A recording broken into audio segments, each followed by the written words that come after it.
been about 3 weeks, and as you can tell, haven't really gotten very far. So, turns out, bolts that have been put on in 1987 don't like to come off after, a couple decades. And so, took a little bit of time, but I got most of them all off except for one. Well, update. I actually got this to break loose and actually move. I had to actually take the crowbar, and it actually got enough bite on it to where I hit it with a rubber mallet. It actually got it to move.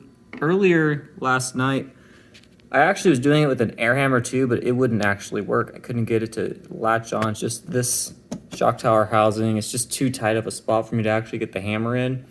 I've heard that works, and I could see how it would. It's basically the same technique. But yeah, it got it to move. So I'm actually just going to go ahead and try to see if I can round the rest of it out and then go from there. And then maybe that's one less thing I have to worry about. And this will actually come off a little bit easier because it is still a little attached to the thread. So this is really stuck on there. So it's going to take me a while to get that out. So I'm going to go ahead and just keep moving forward. For those who may not understand what I'm talking about when I'm saying I'm hitting it with a hammer and a crowbar, in this essence, basically, it's basically like this, just getting a bite on it and just getting it to twist since practically there's no head left. And just getting it loose and just gonna keep doing this. Get a couple more rotations to where I can get it to go out by hand, but this sucks at the end of the day, but I guess it'd be better than it being completely broken off. At least this way I can get it. I think next time, definitely gonna try like maybe a better bolt extractor, maybe one that'll go around the head instead of the screw out ones. But yeah, this is probably gonna be my next 20 to 30 minutes. Okay, bolts are removed. We've got wiggle, we've got jiggle, we have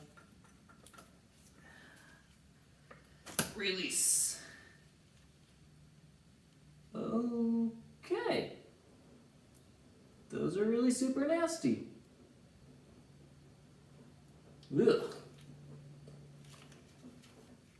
Alright, I'm gonna go ahead carefully. Carefully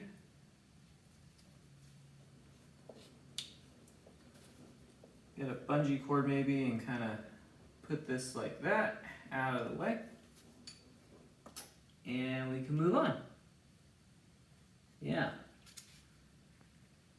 those look really worn out. I need to get some rings or something, seals for these. I don't know. Guess I'll have to go online and find out. But anyway, we got it off. Now we're one step closer to getting this off. I think I have to take these off for the back cover. That's no big deal. And then we'll go from there. Sweet.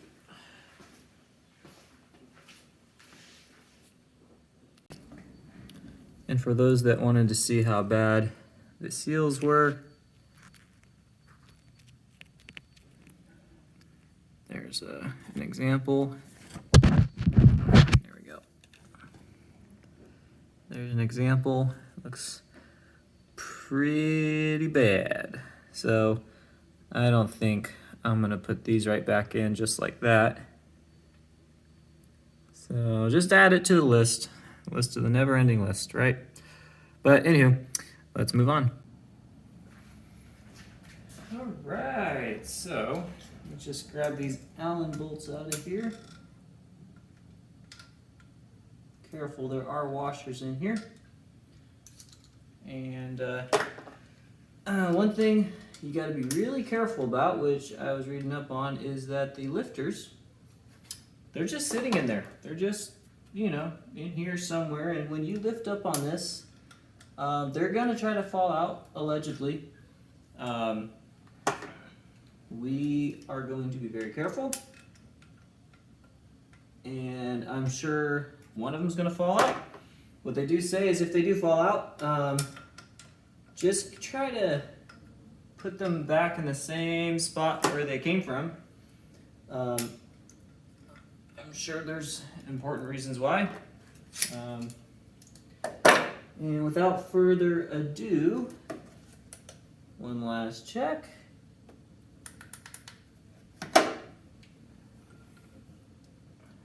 Oh, there it is. It's coming out. Try not to move this if you can get away with it.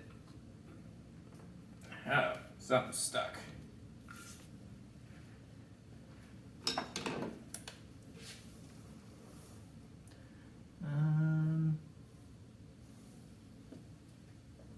I don't think there's supposed to be any bolts back here.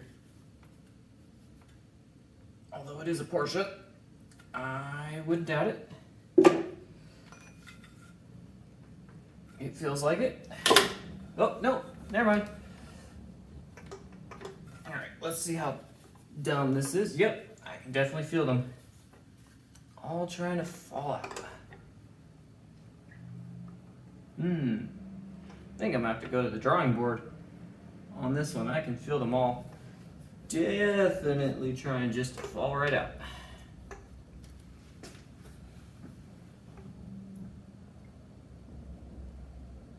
Oh yeah, totally.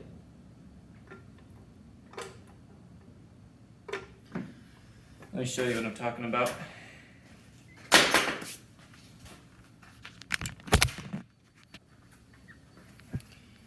So if you look in there, you can actually see them.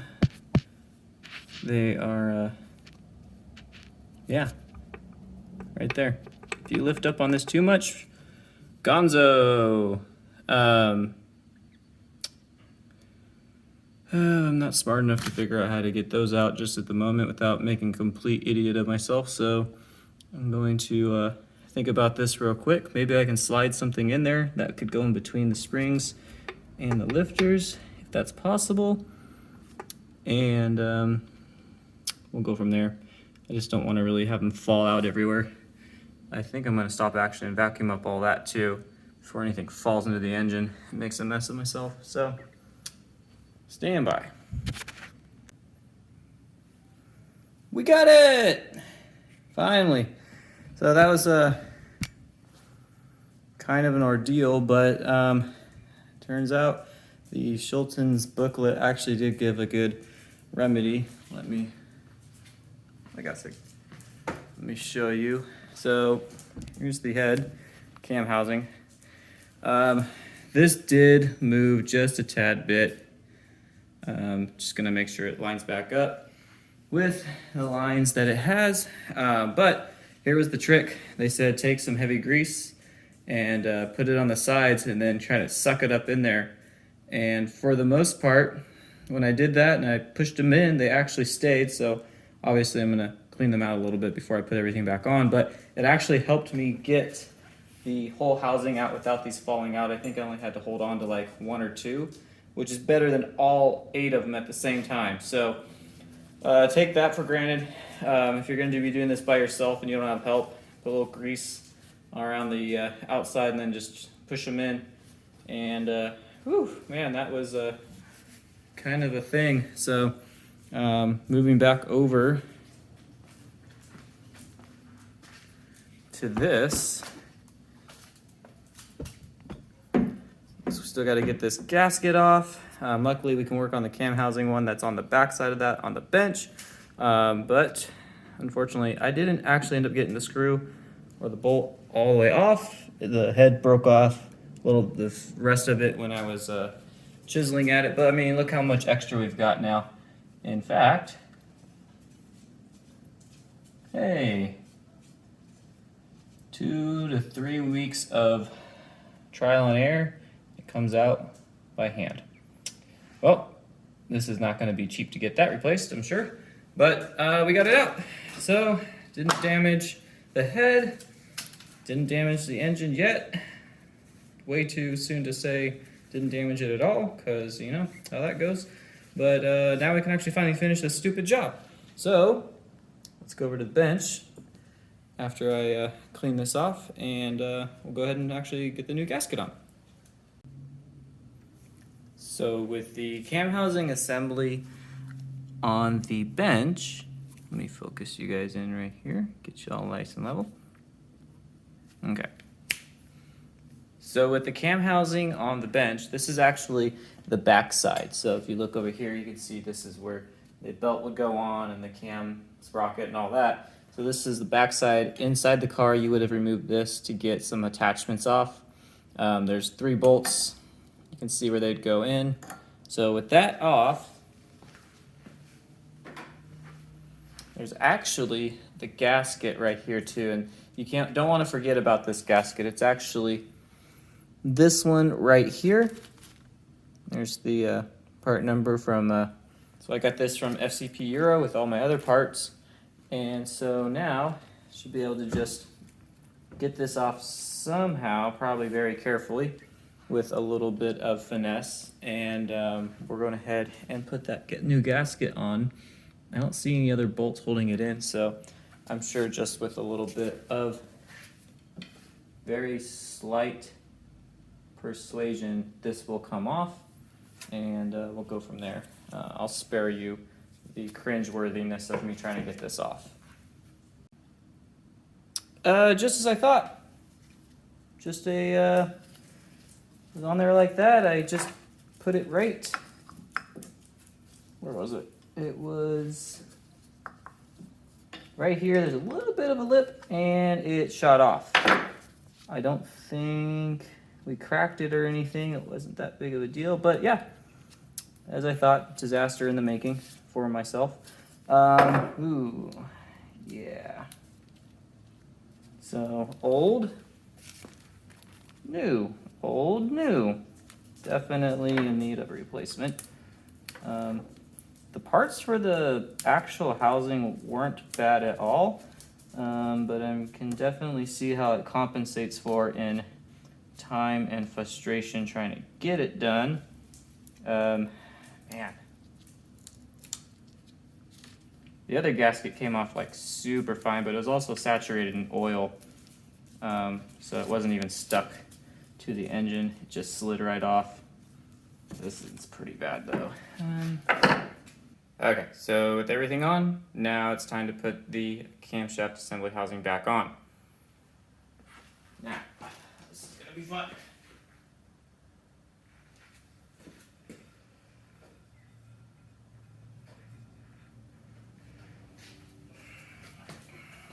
Got the grease on so the lifters don't fall out. And put this in here somehow, precariously. Try not to break something. There we go. And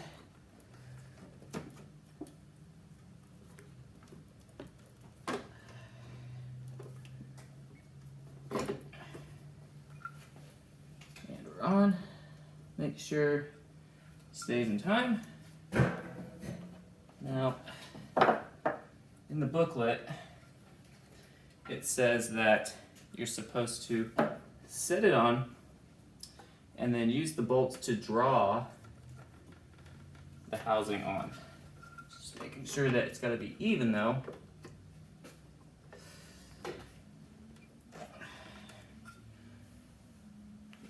And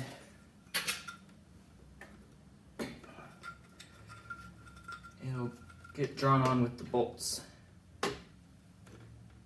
I find that annoying, but what do I know? Okay, so that took a lot longer than I thought. It's really super weird. It doesn't sit on flush. It's the valve springs keep it lifted up, and so you literally have to balance it on and then get one in, and then it just tightens itself down slowly. The problem I had was that this kept wanting to go like a tooth off, so I actually had to kick it back a little bit so when I put it on it would kind of go into the space. I actually had to have some help kind of watch that as I was putting these in, but we've got it so far. So all I gotta do now is put the bolts back in and then torque them down to spec, minus the one that is missing the head. I'm gonna have to get a replacement of that. And then I guess I'll have to go online and find some seals for these, since these are roached. Totally roached. I think that's, yeah, these are pretty bad. Other than that, torque specs. What were the torque specs? Torque specs were 15 foot-pounds or 20 newton meters. So I'm gonna go ahead and put these on real quick. Finish putting these on minus that one. I think it'll be fine. And then gotta put some of the cooling pipes back on that I had to take off and carry over here, and then some brackets and stuff like that. And that's pretty much it. I mean, minus the stupid bolt issue, it wasn't horrible. It's kind of a stupid design. I don't like that design aspect of it, but it is what it is. But I'm gonna go ahead and finish putting these back on, and that'll be that.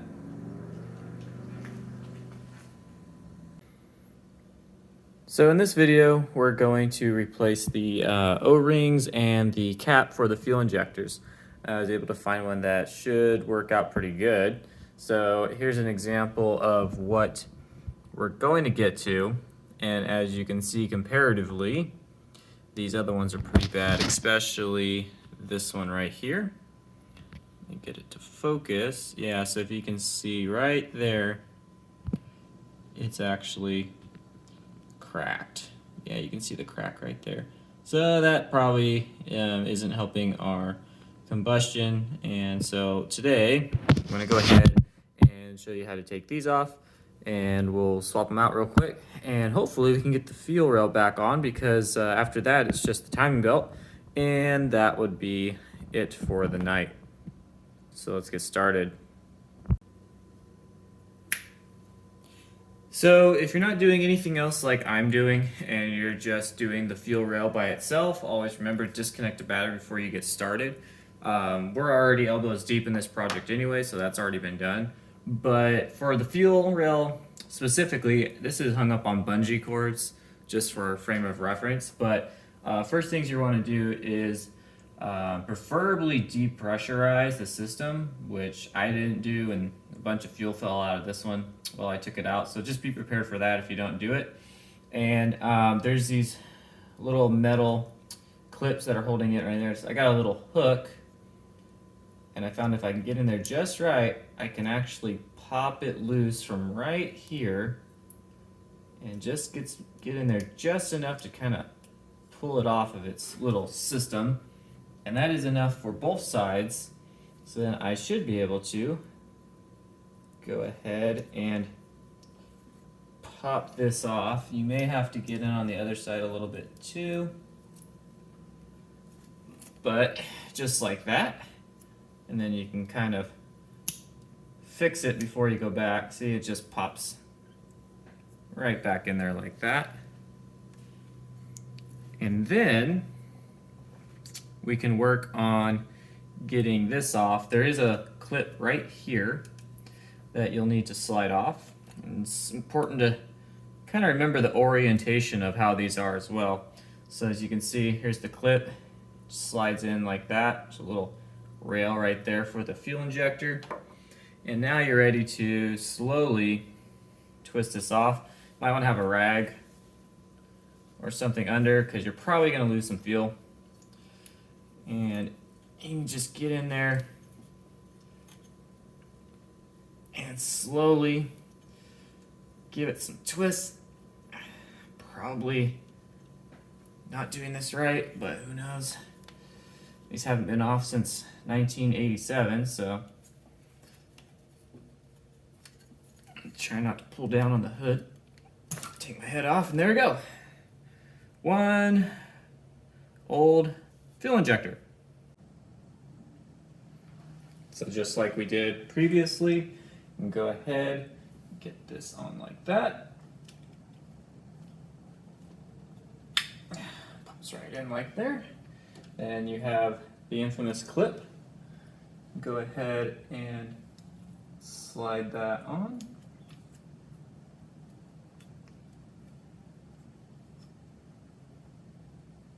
I don't know why I'm doing it from this angle. It just felt like I should. And maybe it was not the best idea. Okay, attempt number 2.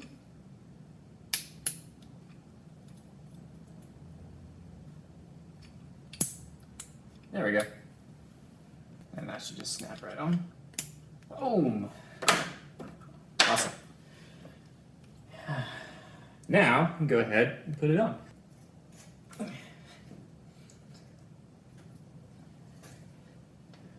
Fuel injectors are almost in.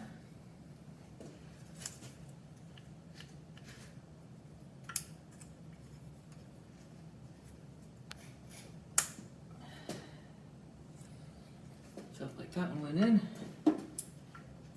That one's in. Sweet. All right, now that those are in, to the most of my ability, just by pushing them in, you can go ahead and bolt everything down. Remember, there's 2 bolts right here.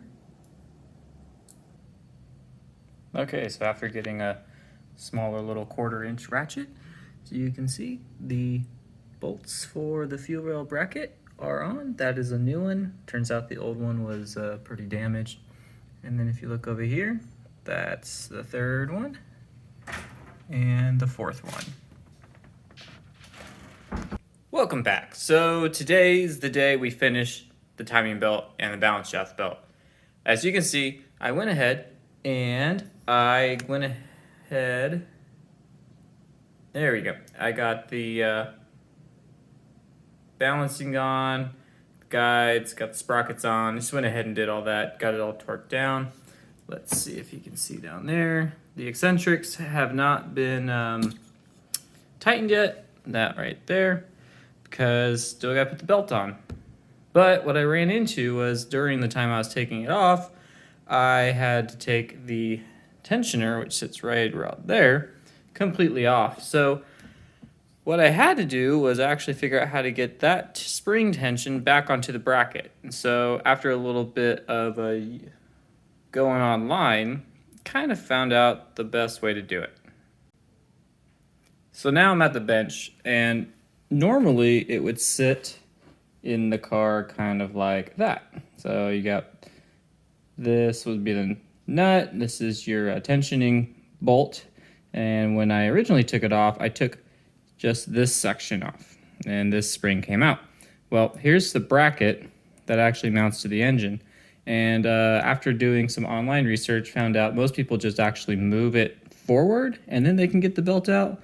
I didn't know that. So in order to get this whole setup back together with this spring, because it was a total pain, so I took the mount off of the car, and then kind of positioned it. I got this tightened a little bit, and then I took some big tools to kind of compress it, and I just kind of slowly pressed it until I got the rim, then pressed it again, and pressed it again, until I actually just kind of hit it and got it back in. So now this can go back in the car.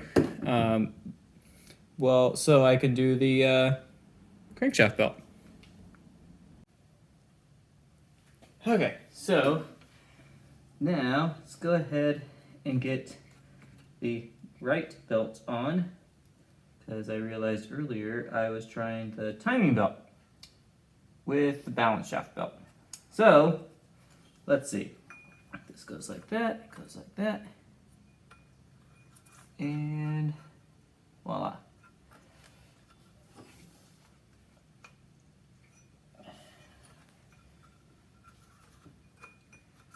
Remember, right, we want all the slack to come up to the top, because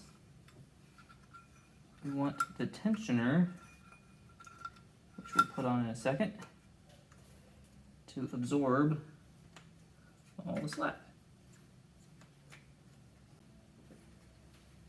All right, belts on, moment of truth. Let's see if this will actually work. So there's 2 studs right here, and we have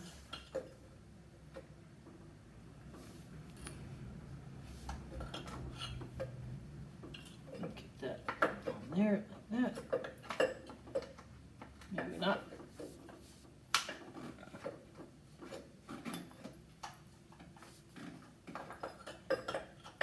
This is gonna be loads of fun, I can already tell. So the problem is that I need to get this tensioned as far back as I can go. So you get this tension, so let me figure this out, and then we can put it on. So it turns out that this spring's a little harder to tension than I thought. So the cool thing is that it has the 2 little holes that the specialty tool that I talked about in an earlier video comes with the kit that I got. So luckily that goes in like that. So what I did is I took the mount, and I took a clamp, and I took another clamp to hold it, which will give me just enough so I can actually do that while I tighten it down. So in the event that you don't have a vise, but you have 2 clamps and a workbench, you can do it like this. So this is just kind of a desperate kind of moment. And let's see, that looks like a 13 millimeter. So with that all said and done, if I go the right way and tighten it down, it'll stay. Ta-da! There you go. Now we can get this on the car and hopefully it will work. Awesome. So now just got to put those nuts back in and release the tension so I can actually make sure it's not going to slip out of place or anything. I need to make sure it all goes right here too, where the tensioner is going to be pivoting. That way we know there's not going to be any issues,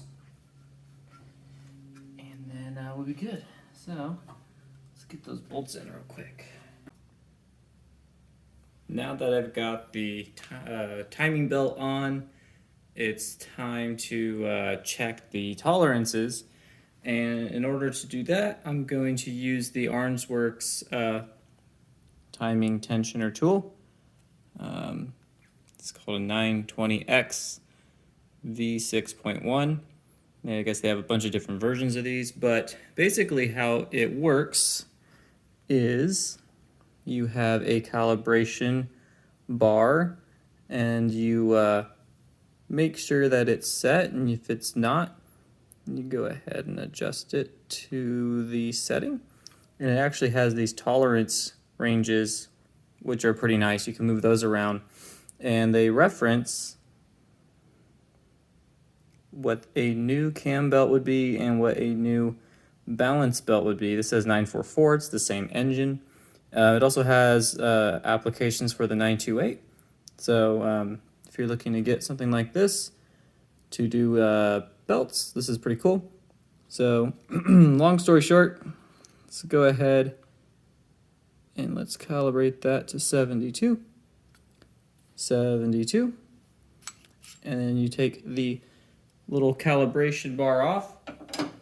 And for this application, you try not to kick your camera over. And then you slide it with these flat parts on the flat side of the belt. And then you try to get the portion that moves. You have to get it in an actual space between the teeth.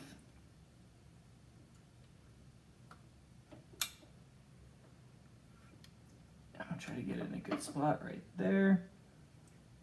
You check it, and it tells you how far off you are. And with that, you can go ahead and do the calibration.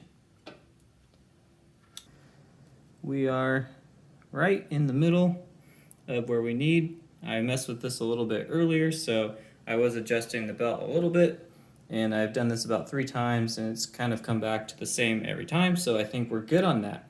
So without further ado for this one, now we're going to go to do the balance shaft belt.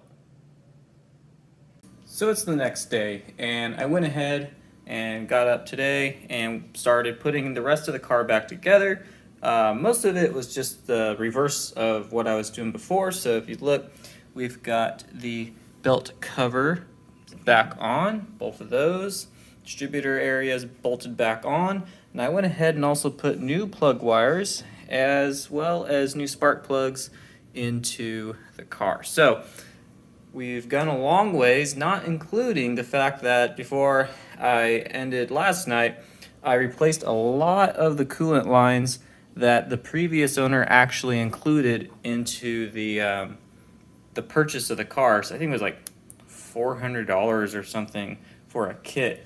You can see some of the old ones right here, and if you look, I actually noticed one of them was actually being held together by duct tape.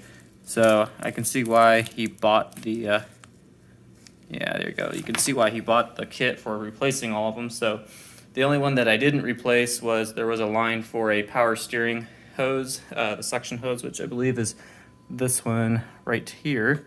We're gonna do that one in a different video. I've got a new reservoir tank. Just really want to get this car started before Christmas. That way I can kind of roll it around and get it out of here. It's taking up my precious garage area. So without further ado, let me show you what the old spark plugs looked like. So 1, 2, 3, 4. Number 4 looked kind of funky. I don't know what's going on with that one.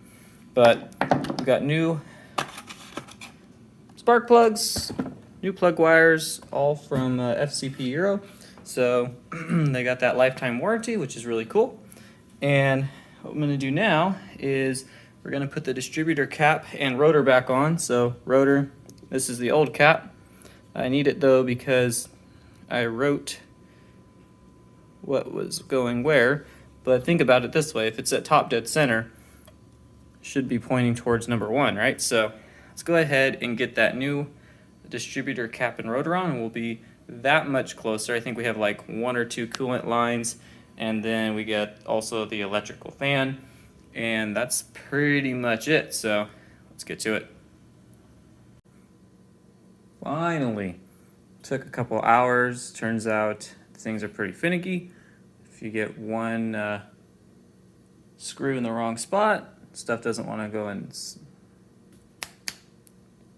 Finally, took forever, but we got it. So as you can see, everything's back on. Airbox back on. The electric fan is back in there. That took a lot longer than I wanted it to. Everything's back, so put some coolant in it just now. So what I'm going to do is probably start it. Couple bumps to see what happens. It's still on the lift, and there's a tire nut on it, so it's not going to go anywhere per se, but just want to see if there's any crunchy noises, anything bad, anything rubbing. So let's see what happens. Got the cap off for the coolant. Let's see what happens.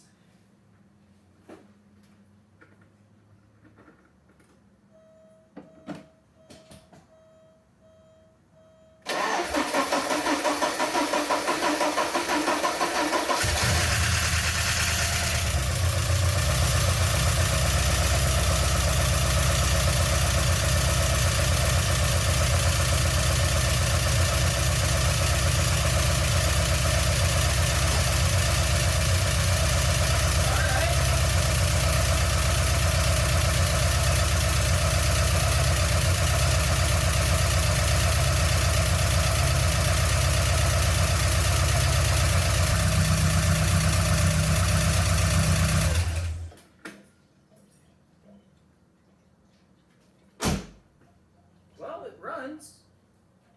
Still needs a little bit of love, but I need to make sure that this is well mounted on. I might have come off for all I know. And yeah, I think that's good enough for the day. So